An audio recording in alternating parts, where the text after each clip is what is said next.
एक बार समुद्र निकटे देशे ग्रामो बास्कल संज्ञकः बसंती यत्र पापिष्टा वेद धर्मोज्जिता जना।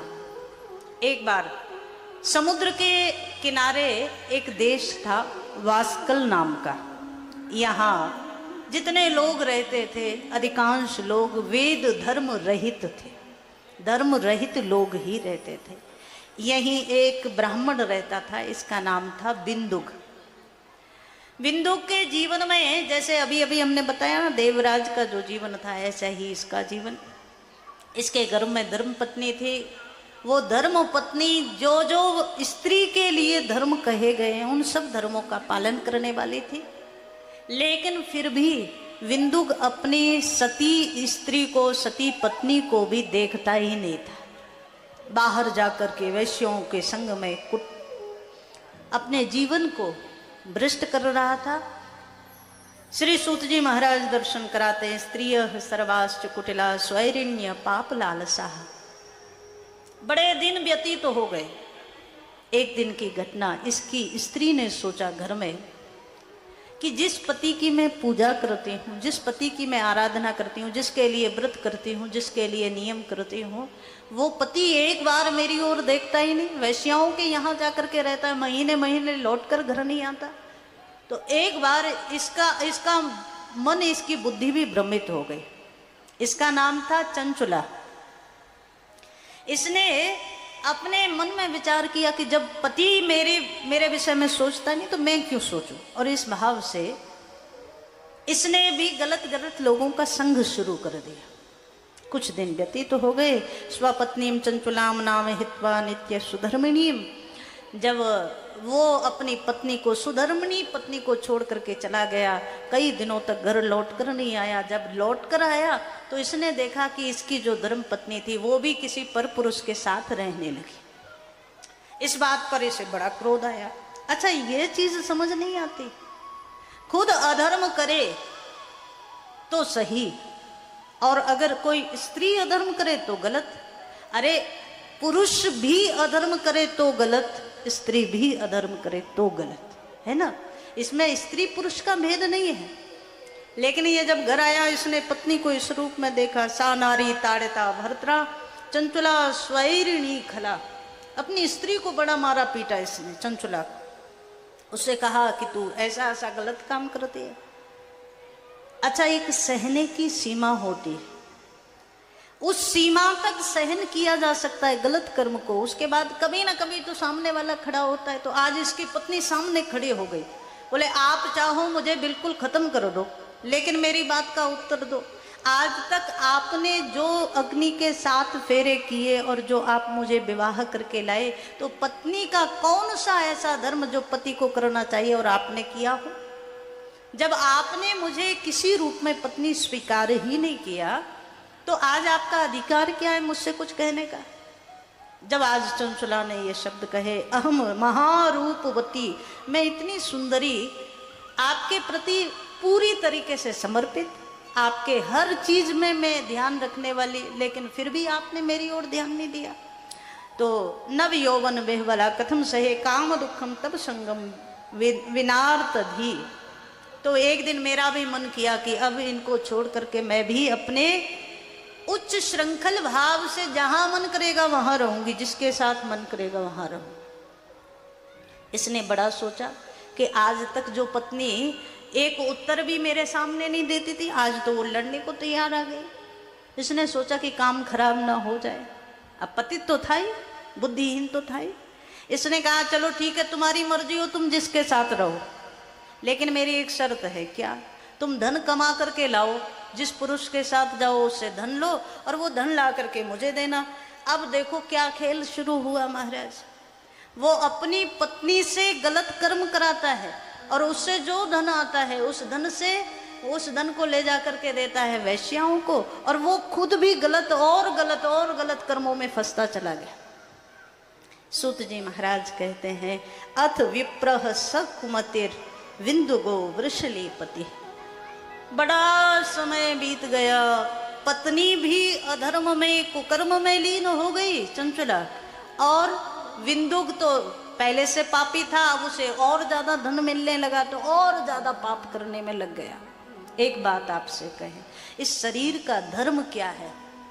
खाना पीना भोग भोगना, इसके लिए मनुष्य शरीर नहीं मिला है। किसके लिए मिला है?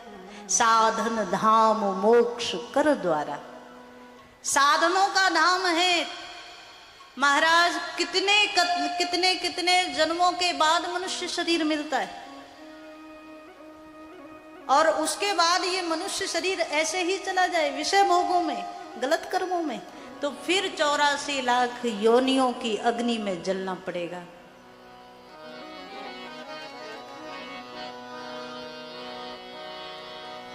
अथ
समय का खेल। श्री सूत जी महाराज कहते हैं, जो संसार में किसी से नहीं रुकता, काल उसको भी अपने बस में कर लेता है। काल से तो कोई जय नहीं हो सकता ना महाराज। जब तक शरीर में बल रहेगा, धन का बल हो, अपने शरीर का बल हो, और दुनियादारी का बल हो, पद का बल हो, सुंदरता का बल हो, तब तक किसी की नहीं सुनता है इंसान। सुनता है क्या? लेकिन एक दिन आएगा, न सुंदरता रहेगी, न धन रहेगा, न परिवार, न पड़ोसी, उस समय भगवान याद आते। एक दिन समय आया, कालेन निधनम प्राप्तो जगाम नरकम खल। मृत्यु का समय आया और ये पाप करता करता ही मर गया बिंदु। तो ये नरक की योनियों में चला गया, नरक की अग्नि में जलने लगा। हजारों लाखों वर्षों तक नरक की अग्नि में जला, और उसके बाद में विंध्याचल पर प्रेत योनि में प्रकट हो गया। देखो, ये जितनी योनियां है ना, ये सब भोग योनि है। इसमें कर्म तो नहीं कर सकते ना, भोग ही सकते। जो कमाया है ना, चाहे अच्छा हो या बुरा, वो भोग योनियां ही हैं। बाकी कमाने का समय तो मनुष्य शरीर में है, इसमें कमा सकते हो तो अच्छा ही कमाओ, खराब क्यों कमाना। अब ये साप चला गया। श्री सूत जी कहते हैं, एकदा दैव योगेन संप्राप्ते पुण्य परवड़ी। इसकी पत्नी अकेली रह गई।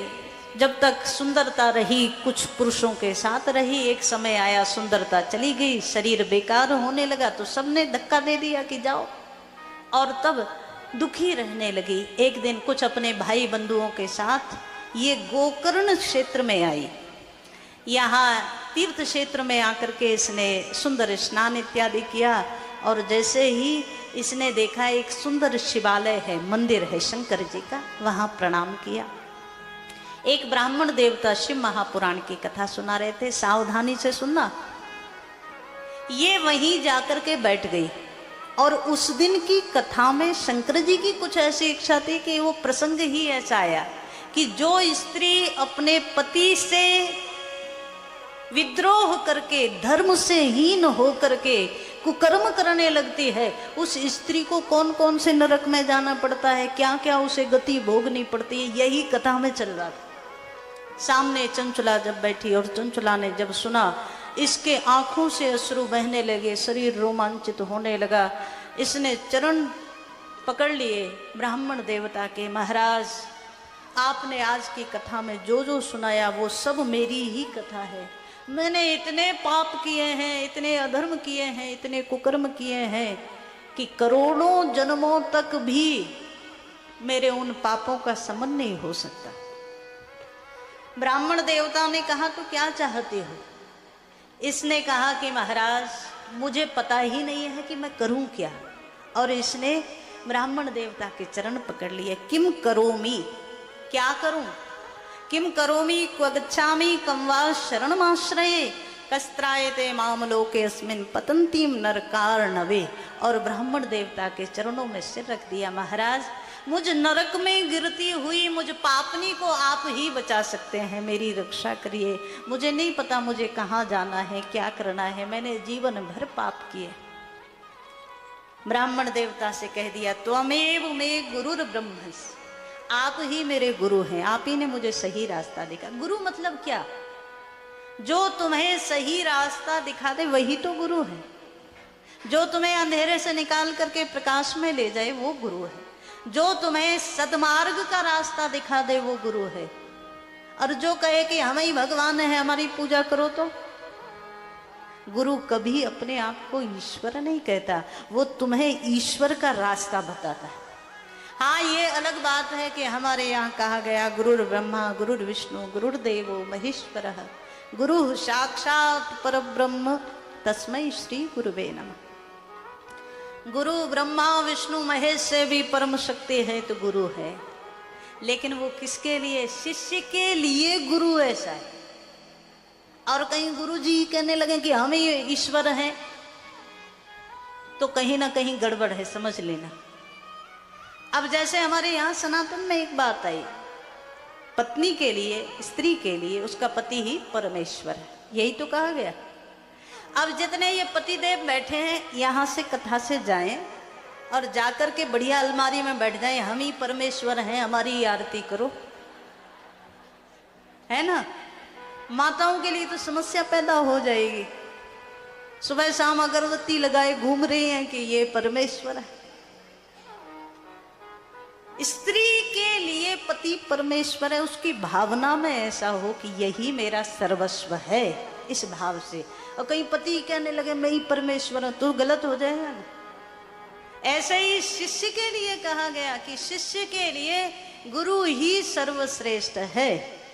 पर जब गुरु के मन में ये भाव आ जाए तो अहंकार में डूब जाएगा महाराज। इसलिए गुरु वो है जो सही रास्ता तुम्हें दिखाए, वो गुरु। आज उस ब्राह्मण के चरण पकड़ लिए, गुरुदेव आप ही मेरे गुरु हैं, आपने ही मेरे अंदर जो मेरा पाप कर्म था उसको जलाकर मेरे अंदर ज्ञान की ज्योति जलाई है, कृपा करके मुझे बताइए मुझे क्या करना चाहिए। और उसकी आंखों से इतने आंसू गिरे। और देखो सावधानी से सुनना, पाप हो जाए कोई बड़ी बात नहीं है, संसार में कोई अवतार नहीं है जो पाप नहीं करेंगे। हम आप सब इंसान ही तो हैं, गलत तो हो ही जाता है, ना चाहते हुए भी हो जाता है।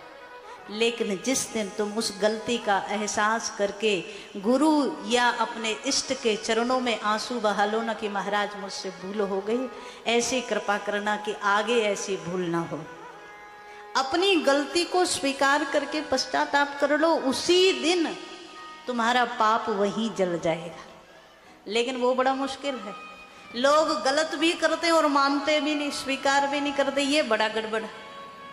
आज ये इतना रोई पश्चाताप पाप कृताम पापानाम निष्कृति परा। इसने पश्चाताप के आंसुओं से अपने आधे पाप तो जला दिए चंचला ने।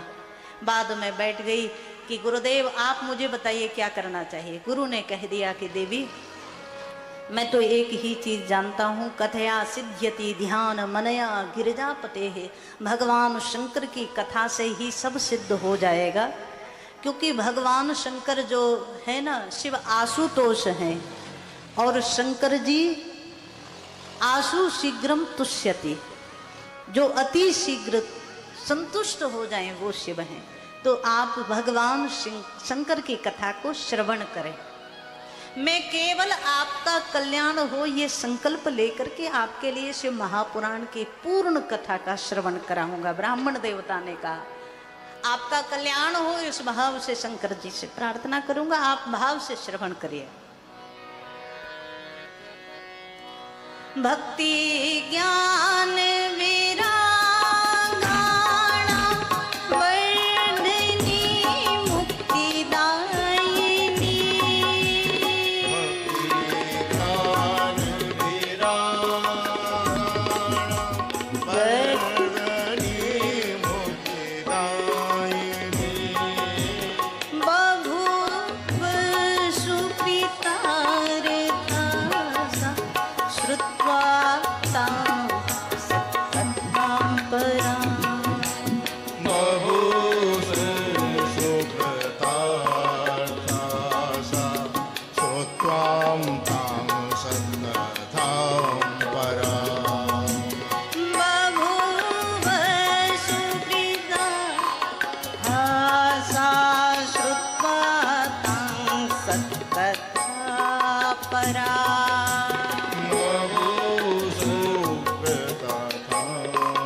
वर्धनी मुक्तिदायिनी में उस ब्राह्मण देवता ने सुंदर भाव से भगवान शंकर की शिव महापुराण की कथा प्रारंभ की।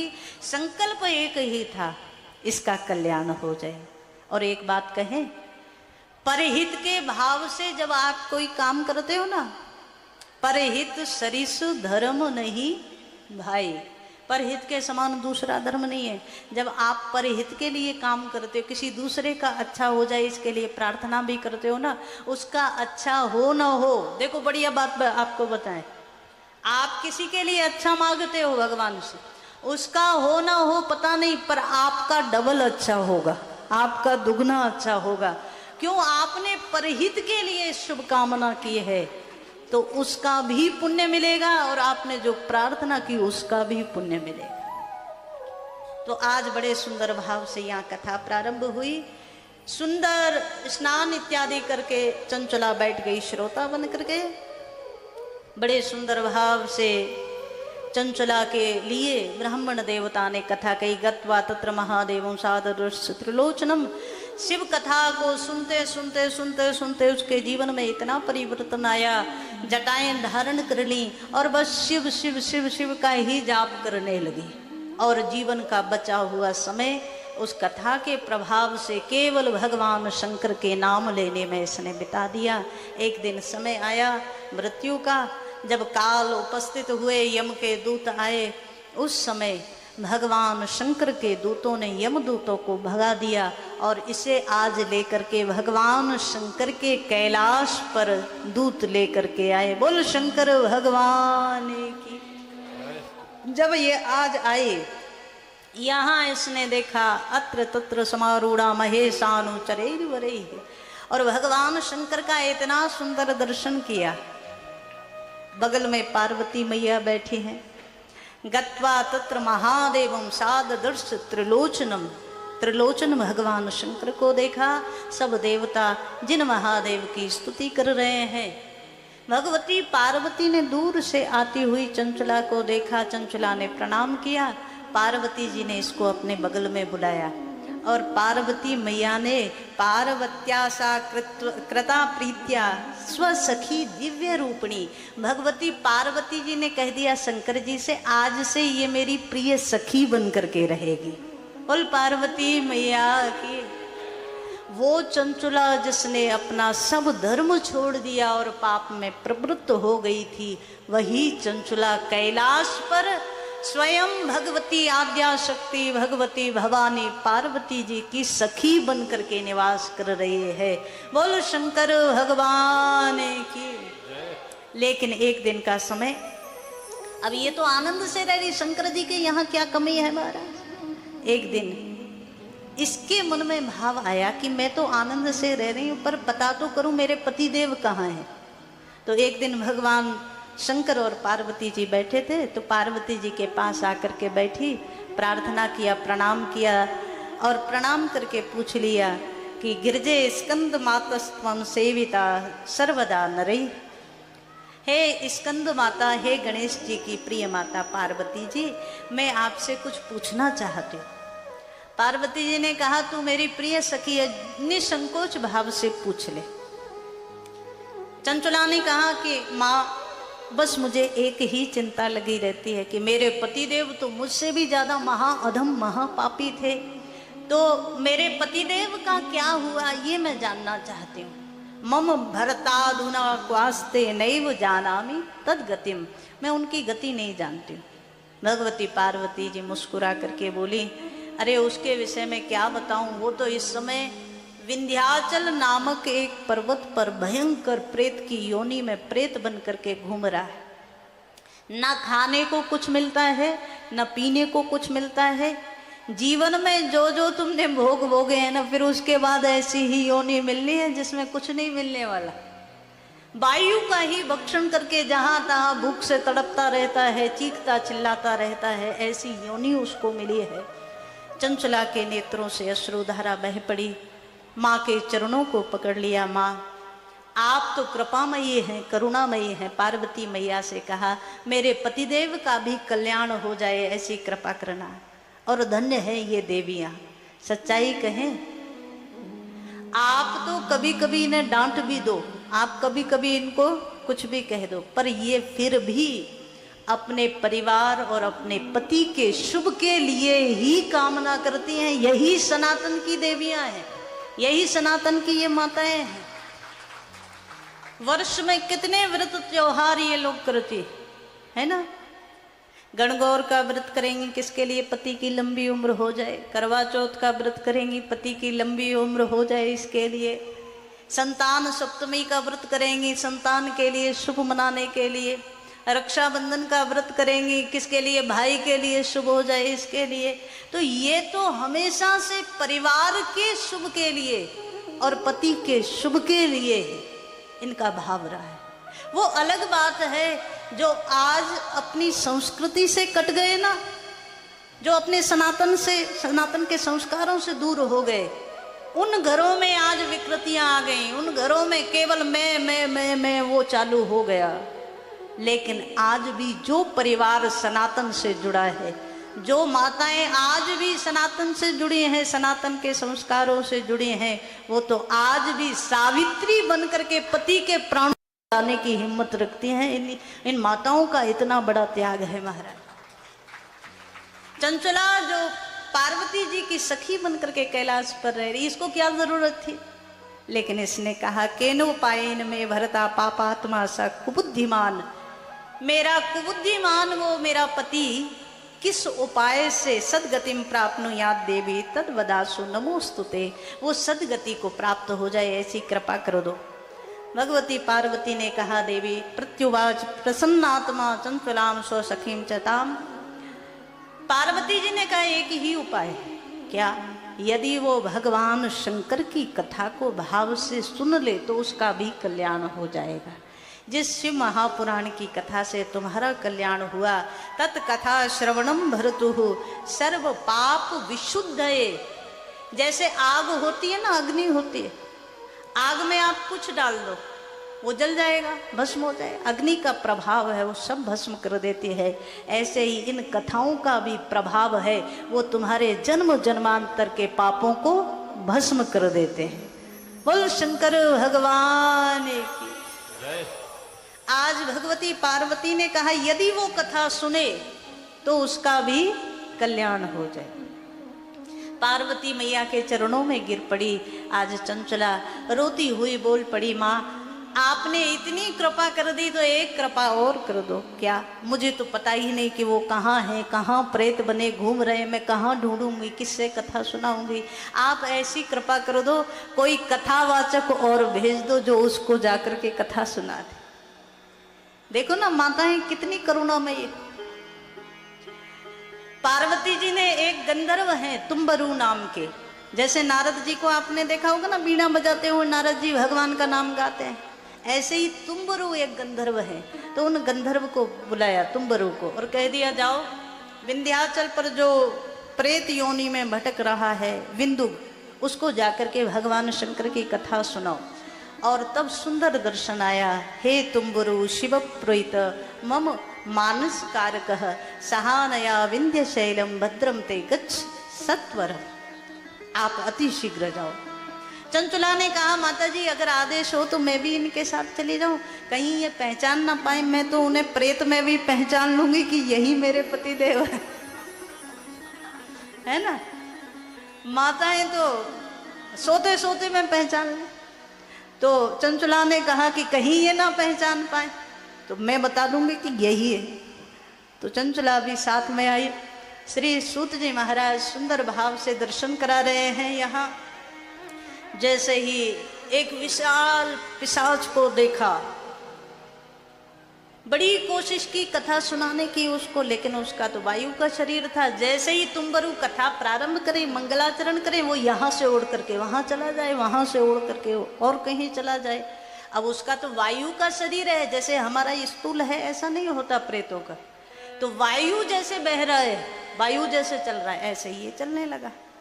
कभी बड़े बड़े भयंकर आकार लेने लगा, भयंकर डरावनी आवाजें निकालने लगा।